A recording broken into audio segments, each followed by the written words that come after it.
नमस्कार। आज मैं आपको इतिहास के उस पन्ने पर ले चलता हूं जहां स्याही नहीं बारूद से इबारत लिखी गई थी।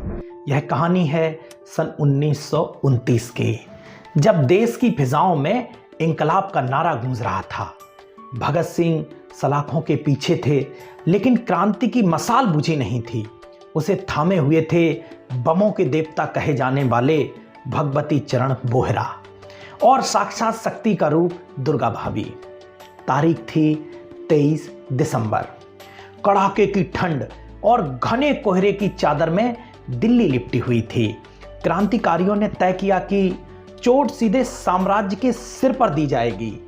निशाना था सबसे ताकतवर अंग्रेज वायसराय लॉर्ड इरविन। योजना थी उसकी स्पेशल ट्रेन उड़ाने की। मिशन जितना बड़ा था, जोखिम उससे कहीं अधिक। मगर चुनौती यह भी थी कि कड़े पहरे वाली उस ट्रेन का समय और रास्ता किसे पता है। तब सामने आई दुर्गावती, जिन्हें इतिहास दुर्गा भाभी के नाम से नमन करता है। एक अभिजात अंग्रेज महिला का भेष धरकर, आंखों में आत्मविश्वास और दिल में धधकती ज्वाला लिए वे अंग्रेज अफसरों की महफिलों में जा पहुंची।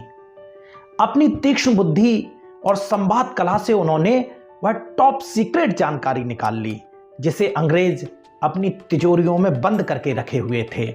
स्थान था पुरानी दिल्ली के करीब निजामुद्दीन का सुनसान इलाका।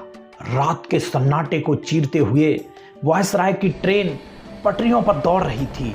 रेल की धक-धक के बीच क्रांतिकारियों की दिल की धड़कन भी तेज थी। ट्रेन जैसे ही बम के ऊपर से गुजरी, एक जोरदार धमाका हुआ। बूम! आग की लपटों ने आसमान छू लिया।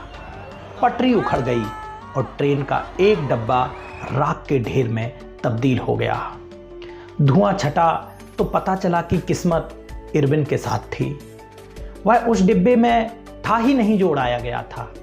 इरविन तो बच गया, लेकिन ब्रिटिश हुकूमत का गुरूर मिट्टी में मिल गया। इस धमाके ने लंदन तक की कुर्सी हिला दी। यह केवल एक विस्फोट नहीं था, यह सोए हुए हिंदुस्तान की दहाड़ थी। इस घटना के बाद महात्मा गांधी ने बम की पूजा लिखकर इसकी आलोचना की। तब भगवती चरण बोस ने जेल की दीवारों और जहां क्रांतिकारी छिपते थे वहां पर लिखा, फिलॉसफी ऑफ बॉम्ब। उन्होंने बताया कि हम हिंसा के पुजारी नहीं हैं, हम न्याय के सिपाही हैं। हमारा बम नफरत का नहीं, गुलामी की बेड़ियों को काटने का औजार है। आज हम आज़ाद हवा में सांस लेते हैं। याद रखिए, उस आज़ादी की कीमत इन गुमनाम नायकों ने चुकाई है अपने लहू से। नमन है उन वीरों को जिन्होंने मौत की परवाह किए बिना इतिहास की पटरी बदल दी। जय हिंद, जय भारत।